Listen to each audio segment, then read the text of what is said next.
What's good, y'all? This is Evan from DMV Sports Zone giving you an update on our Washington Nationals. First things first, the Nationals come into this week at 40 and 42, third place in the NL East. They are 4 games out of first place and half a game behind Atlanta for second. Now, the Nats just got done with a not so good weekend against the Dodgers, getting swept in a 4-game series. Basically, the story of this series was the Nationals offensively just couldn't get much going, and defensively, for whatever lead they could get, never really lasted long. The Dodgers not only played like the better team, but they were just flat out the healthier team. Like, the Nationals went into play the whole series without the likes of Trey Turner, and they lost Kyle Schwarber in the second inning on Friday after he tweaked his hamstring. But the weekend did end on a positive note as the Nationals saw 3 players get selected to the All-Star game: Kyle Schwarber, Trey Turner, and Juan Soto, 2 of which are making their first appearance in their careers. So up next for the Nationals, they head to San Diego for a 4-game series against the Padres, and that's a Padres team that comes in at 50 and 36, but they're third place in the NL West, and they just got done losing 2 out of 3 in Philadelphia. So this is the Padres team that, although the record does look tough, they are certainly beatable. However, it's not going to be easy. The Padres are a hard-hitting bunch led by the likes of Fernando Tatis, and their pitching staff is pretty good too, as they have 2 pitchers that just got selected into the All-Star game. Starting pitcher Yu Darvish, as well as closer and former National Mark Melancon. And for the Nats, this is going to be their first time on the West Coast since getting swept in a 3-game series in LA way back in April. And it's their first time in San Diego since a 4-game series in 2019, which they split, but not before hitting back-to-back home runs by the likes of Howie Kendrick, Trey Turner, Adam Eaton, and Anthony Rendon. And after leaving San Diego, the Nationals will close out the first half of the season with a 3-game series against the Giants out in San Francisco.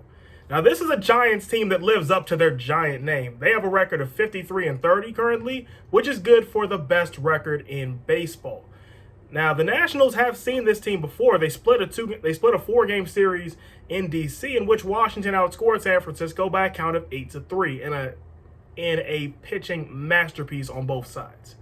Now, what makes the Giants so good and what makes that series uncharacteristic for them is they are one of the hardest hitting clubs in baseball this season. San Francisco currently has the best OPS in the National League, which is good for 4th in baseball, and they've hit more home runs than any other club in baseball, which again is scary because Oracle Park, the park the Giants play in, is not a good park to hit a home run in. And then after a much needed break at the All-Star break, the Nationals will return home to host none other than the San Diego Padres in a 3-game series. Now, this will be San Diego's first trip to DC since April of 2019 when they took 2 out of 3. The Nationals have not won a series against the Padres at home since 2018.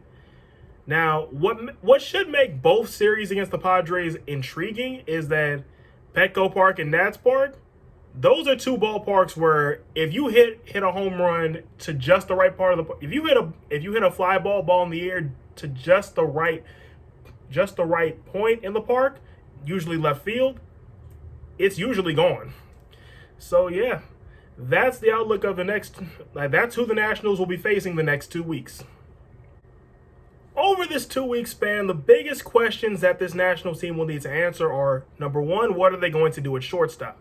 Because over this Dodgers series, they've tried a couple different things at shortstop. They've called up somebody from the minor leagues who, by the way, got an RBI in his first at bat.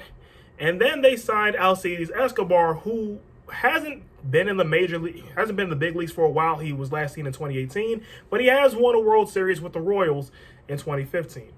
Although word is that Trey Turner could be available by the beginning or the middle of next week, according to Davey Martinez. So that'll be a situation to keep an eye on there.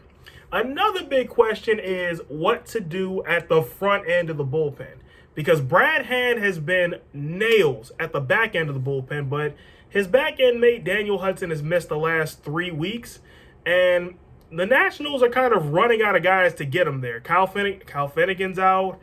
Will Harris is still out. And Wander Swirl he's been good over the Dodgers series, well, when he's needed to be. And like the other one is Sam Clay, who's been hit or miss. Let's hope he can develop some consistency. And there you have it, guys. There is the update on where the Nationals stand right now. And for those that don't know me, y'all best get acquainted, because I will be popping on here time to time, giving you some updates about our well-beloved DC teams. The Nationals, the Washington football team, the Wizards, all of that. So just like recognize this face. It ain't going nowhere. All right, y'all, I'm out.